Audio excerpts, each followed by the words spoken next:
Selon Christian Aid Ministries, 12 adultes et 5 enfants, dont un Canadien, sont entre les mains d'une bande armée.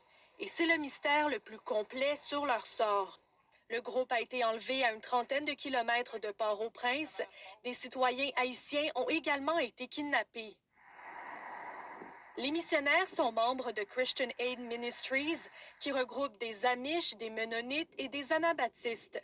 Pour certains, c'était un premier voyage en Haïti. Selon la police, ce gang armé est très actif.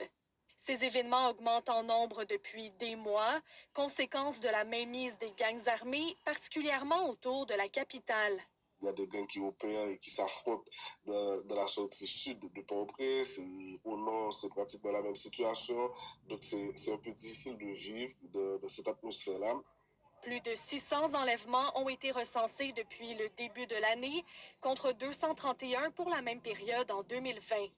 Et depuis l'assassinat du président Jovenel Moïse, les cas se sont multipliés, passant de 31 en juillet à 117 en septembre, une hausse de 300 %. L'objectif est presque toujours le même.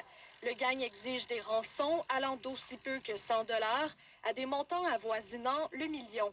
On est dans un phénomène que les gangs pèsent souvent plus lourd que les forces policières dans certains territoires, en termes d'armement, en termes de nombre de personnes dans ces gangs, en termes de stratégie de connaître ces petits quartiers, en termes de financement avec ces kidnappings qui ont lieu de façon régulière.